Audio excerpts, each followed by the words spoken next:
I think this is going to be harder than I thought it was going to be.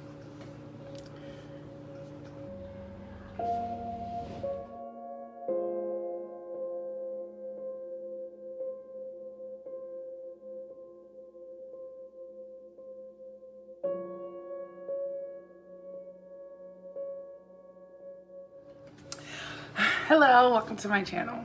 We're gonna get straight into it. It's like, have you guys ever worked so hard for something? So hard for something, like you put in the work for it, and just like that, it all get taken from you? Well, this is what my video is about. I'm emotional already, and I barely even said anything.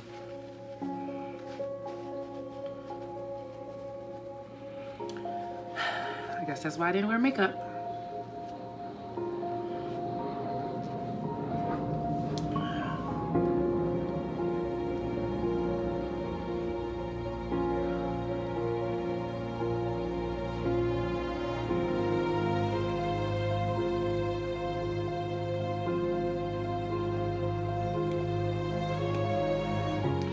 So, if you're new to my channel, which most of you are new, welcome.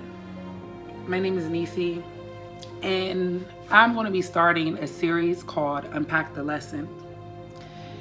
And in my series, I'm going to be talking about several things that I went through in life, things that I've overcame, and the lesson that I got from it. Today's lesson that I'm unpacking is my apartment fire that happened recently. Y'all, I'm so nervous and just like, I can't believe I have to make this video. But I have to make this video. I want to make it for myself because I realized me expressing myself, especially on YouTube, it helped me because it feels like I'm talking to someone that's listening to me, that's not judging me and that understands. And I'm pretty sure it's a lot of other people who feel how I feel or know what I'm going through.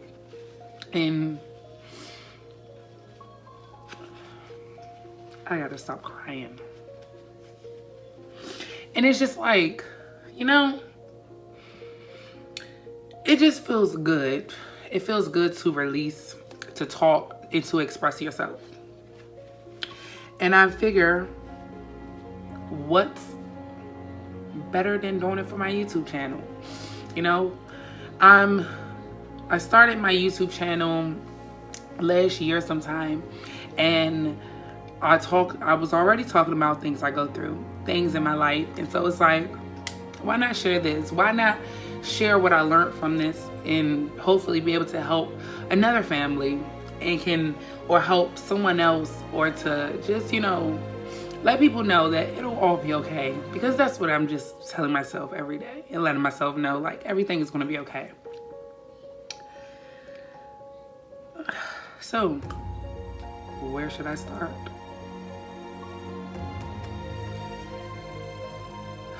Like some of you guys know that I talked about in my beginning videos, me and my family had moved to Atlanta.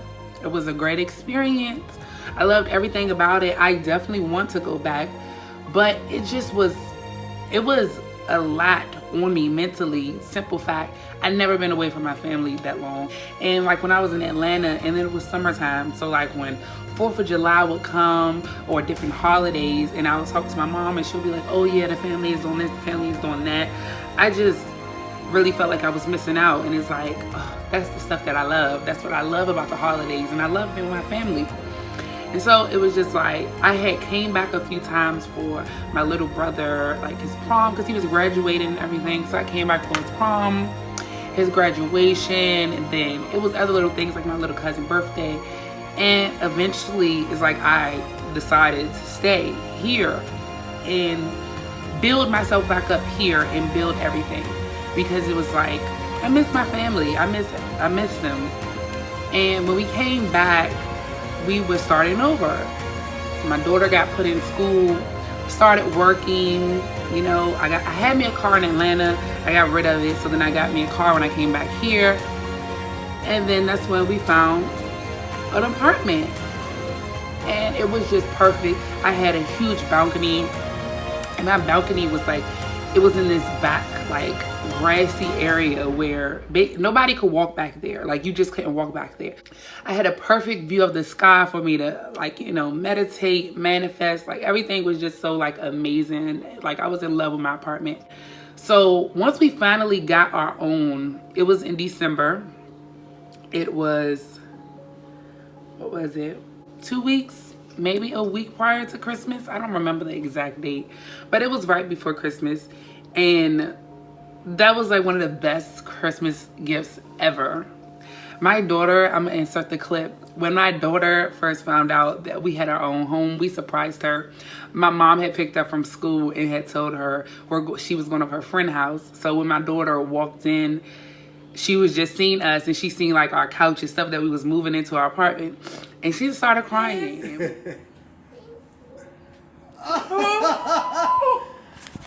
Bro. She's so excited. Old lady. She's so excited. She too excited. She don't Yeah, know what she's to do.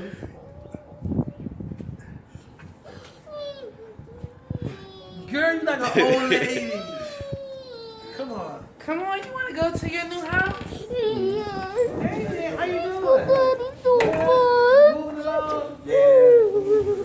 I can walk now. Yeah. You go to physical therapy or you just? No, You want to go to your house, bud? Oh, okay. That's painful, ain't it? Physical therapy. Nah. They don't work. It was just like one of the most amazing things, because it's like, you know, as parents, it's like, wow, like, you're working so hard for something or for someone, and to see that they appreciate it is just like, wow, my work paid off. So we moved in our home, and everything was just flowing. You know, everything was beautiful. Like, my daughter had her own room. It was so beautiful. She had all of her, you know, all of her pinks. It was like a fairy tale room, a unicorn room, like made for a princess. And she had all of her stuff in there. And then, y'all, I'm so emotional. Like, why am I so emotional? But she had all her things, and we were getting things. Like, just everything was coming together. So this was back in December. Then my birthday came in March. I turned 25. An amazing birthday, amazing birthday. Then April came, and I got some amazing news. Scary news, but amazing news. And then May came, and no, before that, let's talk about this. So in April, I'm gonna get the exact date. Me and my daughter was in the house. My daughter was outside on the balcony doing her homework. Her folder had fell underneath to our neighbor's house. So we had wrote a little note and asked them, you know, when you get home, can you please return this to us? Like, we're sorry. So they did. And it turned out that they were missionaries. And my boyfriend, was talking to them and was like, they're missionaries. They want to come in and speak to us. If a lot of people don't know what missionaries are, it's basically children. How I could word it, my best way to word it, is basically children of God that's doing God duty. That's basically spreading the word of God.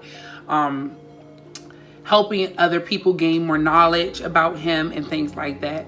And so they asked to come to our home. We were open to it. They came, we had an amazing hour conversation. We learned things, we discussed, you know, talked about things. And then they asked, could they come back on like a Thursday? This was maybe Tuesday. Can they come back on Thursday? We was like, yes, of course. So then they came back, and then they came again, and they came again. And then they invited us to church. We went to church. We started reading the Book of Mormon. It's The Book of Mormon, if you guys haven't read it, I suggest you read it. It's an amazing, amazing book. And we started reading that. We started praying together, going to church. And it's like all of that greatness and happiness was getting greater. But of course, the devil have to come in and just take it. And just take it. So then May rolls around. And May 6th, I should be exact. And I was driving. You know, driving. I drive Lyft. And I was on a ride. And then I had just dropped my daughter off in the house. My boyfriend, he was already in the house, in the shower. So then I dropped my daughter off. I went to drive and I had a ride. My boyfriend called me twice, back to back, and I ignored it. And I'm like, he knows that I'm driving. Why is he calling me? So then I came to a stoplight and I had text messages. So I went to the text messages and it said, 911, it's a fire. Come and get Zakaya. And I say that was the scariest message I ever got in my life. I like started panicking immediately. It was like, because he said, 911, it's a fire, come get Zakaya. And I'm just like, is my daughter in the fire? Like, what are you talking about? Like, I actually said it out loud. Oh my God. I actually said out loud, I was like, what do you mean? What are you talking about? And the Lyft passenger was like, excuse me. And I was like, sir, I'm so sorry. I have to go home. It's a fire in my house. It's a fire. And he was like, it's okay. Take your time. Calm down. And I was like, no, I can't calm down. And I'm like, you're either going with me or what do you want to do? You want to get out right here? I was literally right by my house. And he was like, I can get out right here.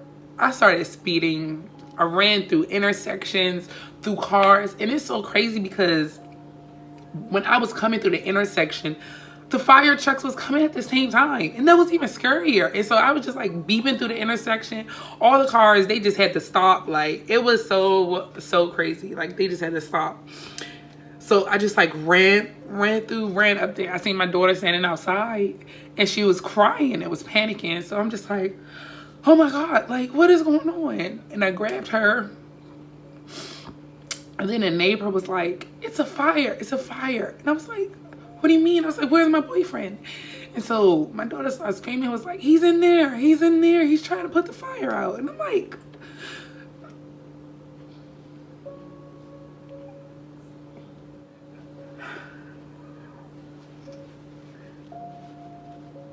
honestly, guys, I think I'm so emotional because this is my first time actually talking about it and letting it out and accepting it. Like, honestly, when I first heard about it and was talking about it, I used to laugh a lot.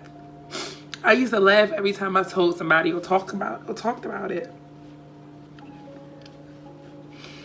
And this is my first time I actually can feel it, and I can feel the pain that it caused me. But we were just out there and they like, he's in there fighting the fire, and I'm just like, why? Like, he needs to come out. So then all these fire trucks started coming and I'm just holding my daughter, just looking, and then he came outside and he like was drenched, like soaking wet. He was just like, I couldn't do it. I couldn't get it. I couldn't save it. And I'm just like, what? And he was like, it was in our house. Because we live in a high-rise building. So I just thought maybe it was in the building. And he's just like, I couldn't do it. And I'm like, so it's like, everything's gone. And he just was shaking his head. It was just wiping himself off. And I'm just like, oh my God. Like, oh my God. I wasn't crying at the moment though. I was not crying then. I was not emotional at all. It was just like, oh my gosh, I can't believe this is happening. I cannot believe this is happening. So this was around, it started like around 6 o'clock. So we're just sitting outside and the fire department come they couldn't get the valve open. So the fire is just going, and I'm just sitting there just thinking, because it's just like the fire is just spreading. And I'm just thinking about everything that's in there, and I'm just like, this fire is spreading, and he couldn't get it out. So then hours passed, and we're just sitting there. The fire investigators is coming over, asking us questions. People outside just staring, just looking. It's just like, wow, is this really my life right now? Is this really happening? Is this really going on? And it's just like,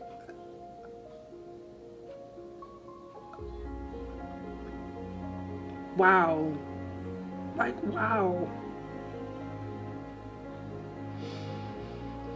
Some main key things that stuck out to me when we was waiting outside was, one, my daughter, because she had came to me like when we were just sitting there for the fire, and she was just crying, and she was like, mommy, I called your number. I told them your number. And she like kept repeating my cell phone number to me because we've been practicing it, and she finally know it. And she kept repeating it to me, and she was like, mommy, that's your number, right? I told them call you. I was scared. Mommy, that's your number, right? And I'm just like, calm down, like, baby, calm down. Like, she was having an anxiety attack. Like, she was really panicking. Like, she kept repeating herself, and she was shaking. Her eyes were so big, and I'm just like, calm down, calm down. Like, it's okay. I'm here now. Your daddy's here. We're safe, you know? Everything is okay. And she just like, I seen it. It was so big. She was like, the flames, it was so big, and we couldn't stop it. And I'm just like, I'm so sorry you had to see that, because I know it was scary. I know that it was scary for her to see that. I'm so ugly, and I always said I would never cry on the internet. But it's okay. It's okay. I'm a fighter. I'm a warrior. So it's cool. But wow, I never knew I was this emotional about it. Like, when I called my cousin, I was laughing. When I looked at my boyfriend, I was laughing, because I'm just like, bro, we've been through so much, and it's like our house really caught on fire. Like, after everything we've been through, it's like we're still going through stuff. So basically how the fire started is, it was an incense that was lit in our home, and the incense ash fell on our cover, and it caught on fire. We had 2 fire extinguishers on our building, which both of the fire extinguishers was outdated. When my boyfriend went to get the first one, nothing came out of it. Like, nothing. It was completely empty. So then he had to go get the other fire extinguisher. That one, only a little bit of water came out of it. So that one wasn't working. He went downstairs to the floor under us. They didn't even have one on their floor. And he went upstairs, and they didn't even have one on their floor. So, for one, if the fire extinguishers was working, what really just bothers me, because if those fire extinguishers was working, the fire would have been put out. And the most he would have lost was our bed set. So after the fire and everything, American Red Cross came out, and they gave us a card with a couple dollars on it. It literally was a couple dollars. And they said, use this money to get back on your feet. We don't have nowhere to go. We don't have anything. We don't have clothes. We don't have a toothbrush, a toothpaste. We don't have identification. We don't have anything. Like, it was all in the house. And you expect us to use this money to get us back on our feet? And it's just like, we were very appreciative and thankful, but it's just like, that money only paid for us to stay in a hotel for 3 nights. That was it. In a hotel for 3 nights. Nothing else. They had gave us a list of all these resources and places that's supposed to help us. Nobody helps. They say that they don't That's not what they're for. They don't help people who homes caught on fire, or they don't help people who live in Maryland. Most of the resources was in DC and things like that. And it's just like, wow. Like, and on top of that, everybody was so nasty. Like when I was calling these people, they just have an attitude. They talk to you any kind of way, and it's just like, ma'am, you don't even know what I'm going through right now for you to be speaking to me this way, for you to be disrespectful, for you to be talking like this. You do not know what I'm going through. And the last thing I need is to be hearing all of this come from you, someone who's supposed to be helping me. The last thing I need is to hear your attitude, or to hear how you feel, or because you're upset because you're at work. Like, get another job. Like, these people have no compassion for in the positions that they in, the authority that they have no compassion for these people that need help. And I was one of these people. And what bothers me is because I've been in their position. I worked at a domestic violence shelter, and the only domestic violence shelter in Prince George's County. And I worked on the hotline. I also worked in the shelter. So I used to work one-on-one with these victims. And I see how other people would treat them, like they did something wrong, or like it's their fault that they're in this position. It's like, no, they're coming here because they need help for us. And it's like, help them. Be the shoulder for them to lean on, or be the person to listen to them, you know? Like, what you're going through cannot be that bad as what they're going through. They have to reach out to you for help. And so as a person who's been in that position and have that authority, and to hear how these people were speaking to me or what they're doing, it's just like, wow. Like, wow. All of this and all of this you're saying to me, all of this negativity you're throwing my way, just for you to say you can't help me. Just for you to be cutting me off in the middle of me talking. Just for you to say you don't do this, or you don't do that, or you can't help. It's like, what? So then we call the apartment and we like, yeah, you know, are you guys moving us into another apartment build, another home, like another unit? Or do y'all have somewhere else that y'all can place us? Because y'all have all these other sister complexes around here. Do y'all have somewhere else y'all can place us? And they said, no, they're not placing us because Maryland has a law, I think it's 1% negligence. So even if it's your fault just a little bit, by us having a candle lit and the incense fell, we don't get another home. We don't get our security deposit back. We literally paid rent that day. Don't get that money back. So it's just basically like we're shit out of luck. Like, everything just got wiped away from us. Everything just got taken, and we just gotta take that on the chin and deal with it. So it's like, okay, we're gonna do what we always do. Keep pushing, being positive, still going to church, still getting ourselves together. So we was in a hotel for a while. We was getting some help from our church. And then that stopped. And so it's like, okay, now we gotta pay by ourselves.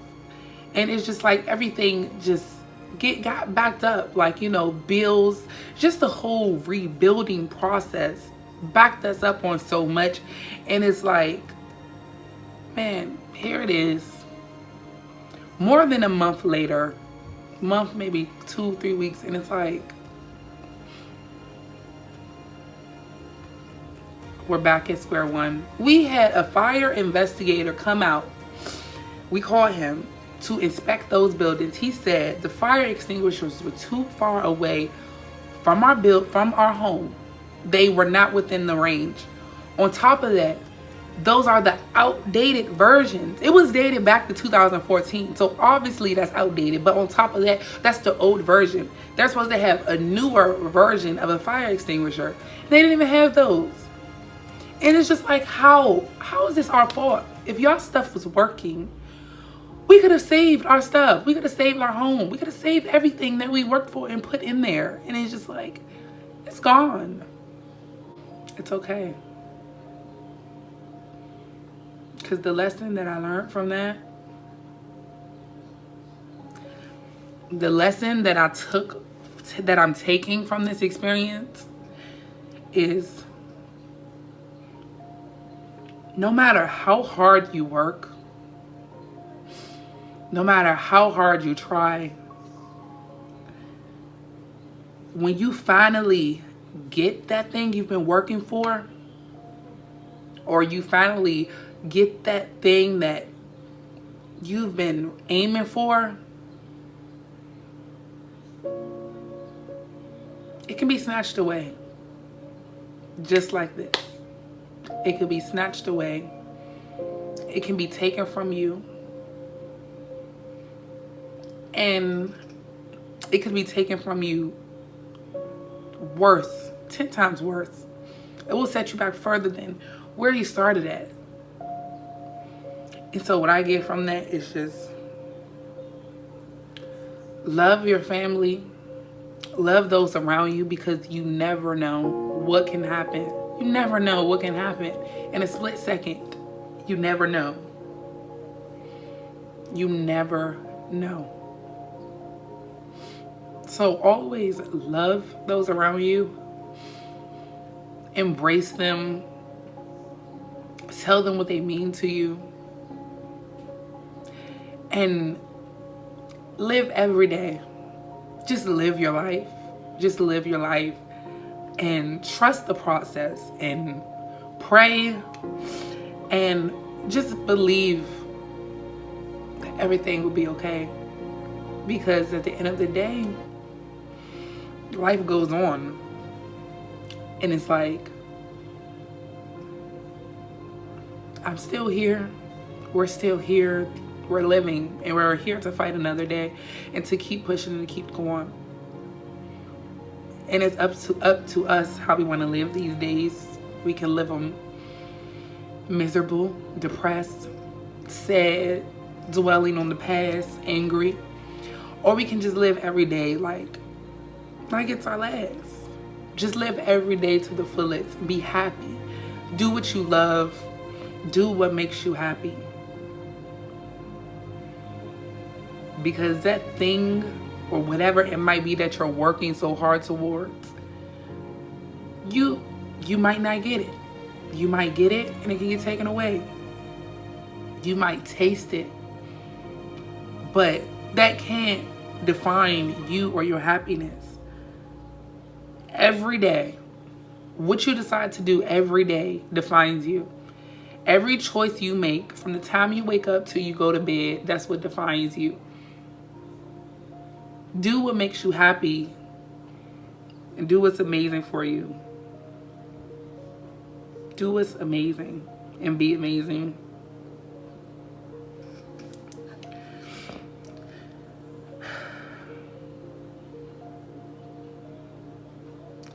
I'm gonna show you guys some clips from everything. What our apartment looked like when we went to go look at it. The next day, they said we can come, go in the apartment, and see what can we save or salvage. What's left. When we went upstairs and he opened that door, it felt like a part of my soul was like taken out of me. Like I felt weak in my legs. I took the deepest breath ever because it's just like, oh my God. Like, oh my God. Nothing looked the same. Nothing looked the same. Like nothing looked the same. It was so dark. It was so black. Everything was burnt down and gone. Everything. Everything.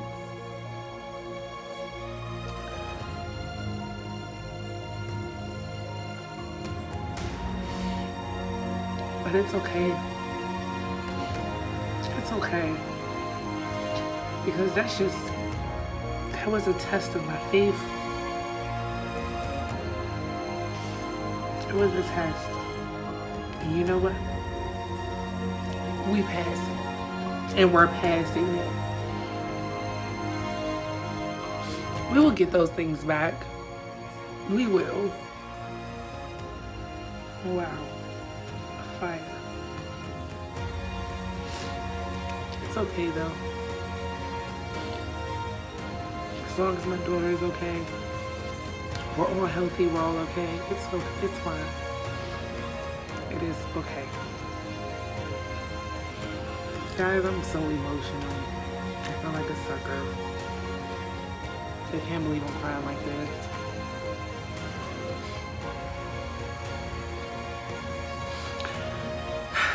But I do want to ask you guys to please share my video. Share my video with anyone who can help. Even if it's a prayer. Just pray for us. Just pray for our strength. Just pray. God knows. He knows our heart.